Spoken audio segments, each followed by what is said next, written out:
તો શું તમે તમારા 1 એકરના ખેતરમાંથી 2 થી 3 લાખ રૂપિયા ફુલાવરમાંથી કમાવા માંગો છો? તો આટલી વસ્તુ ખાસ ધ્યાન રાખજો. સૌપ્રથમ કે આપણે વેરાયટી કઈ રીતના સિલેક્ટ કરશું, બરાબર? તો ફુલાવરની ખેતી છે એ સેન્સિટિવ છે, તો વેરાયટી કઈ સારી સારી વેરાયટી આપણા વિસ્તારમાં ચાલે છે એ પ્રમાણે આપણે વેરાયટી સિલેક્ટ કરશું.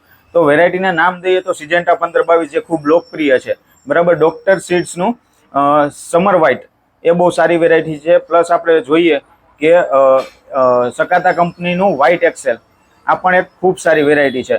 પછી જો શિયાળામાં જોઈએ તો એમાં સેલ્ફ પ્લાન્ચિંગ વેરાયટી કે જાતે પાંદડા ઢકાઈ જાય એવી વેરાયટી કઈ તો ઈસ્ટ વેસ્ટનું ધવલ.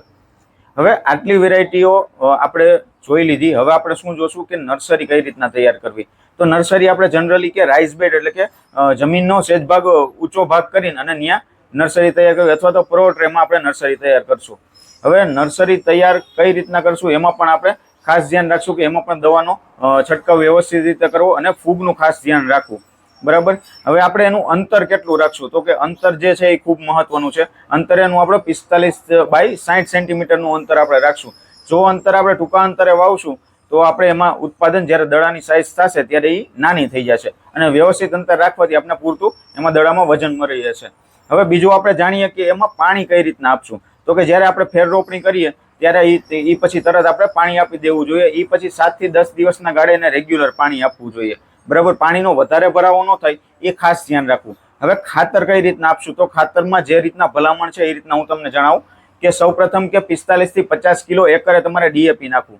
એ પછી તમે 25 કિલો પ્રતિ એકરે આપણે પોટાશ નાખવું, અને એ સાથે મિક્સ લીંબોળી ખોળ જે ભૂમિ રક્ષા છે એ મિક્સ કરીને વ્યવસ્થિત આપવું જોઈએ. આ પછી તમે એમાં 20 થી 25 દિવસે યુરિયા સાથે ટાટા ધ્રુવી ગોલ્ડ આ આપવું જોઈએ, અને એના પછી 45 થી 50 દિવસે ફરીથી યુરિયા સાથે ટાટા ધ્રુવી ગોલ્ડ આપવું જોઈએ. જેનાથી શું થશે કે તમારે જે દડાનો કલર છે અને સાઇઝ છે એ વ્યવસ્થિત વધવા મળશે. હવે આપણે આગળ જાણીએ કે રોગ અને જીવાત કઈ કઈ આવે છે એનું નિયંત્રણ કઈ રીતના કરશું. તો કે રોગ જીવાતમાં જોઈએ તો સૌપ્રથમ પહેલા કે ઈયળું, એમાં કઈ તો કે હીરાફુદાની ઈયળ, લીલી ઈયળ ને લશ્કરી ઈયળ, બરાબર. તો આ 3 ઈયળોનું વ્યવસ્થાપન આપણે કઈ રીતના કરશું કે એમાં આપણે જે ડેલ્ફિન આવે છે એના સાથે 1.9 પ્લસ લુફાલ્યુરોન આનો ઉપયોગ કરવાથી આપણે સારામાં સારું રિઝલ્ટ મળી શકે છે. જો આ ન મળે તો એ સિવાય આપણે શું કરી શકીએ? તો એના માટે આપણે ગણતરી કરીએ કે ક્લોરોસાઇપર અને નાટકોનું નાટનેક્સ આ બેનો આપણે ઉપયોગ કરી શકીએ છીએ, જેનાથી પણ આપણે સારું રિઝલ્ટ મળી શકે છે. હવે રોગમાં જોઈએ તો ક્યાં ક્યાં આવે છે? તો કે એમાં બ્લેક રોટ અને ડાઉની મિલ્યુ. તો બ્લેક રોટ અને ડાઉની મિલ્યુથી બચવા માટે આપણે શું કરશું?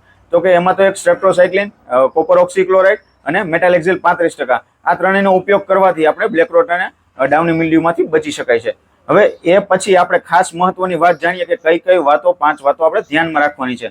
તો પ્રથમ કે જે પ્રમાણે તમારો વિસ્તાર છે અને વાતાવરણ છે એ પ્રમાણે તમે વેરાયટી સિલેક્ટ કરશો. તમારો જે સમયગાળો અંતર છે એ પ્રમાણે તમે વેરાયટી સિલેક્ટ કરશો. પાણીનો ભરાવો જમીનમાં ખાસ ન થવા દેવો.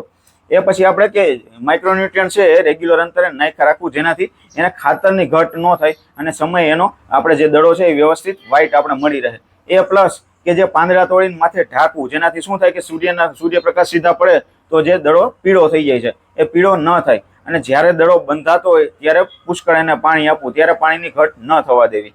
અને તમારો જે વેરાયટી છે એ તમારે અનુકૂળતા એટલે કે કયા સમયગાળા સુધી ટૂંકી વેરાયટી વધારે સિલેક્ટ કરશો અને માર્કેટમાં વેરું જશે તો આપણે ભાવ પણ સારો આવશે.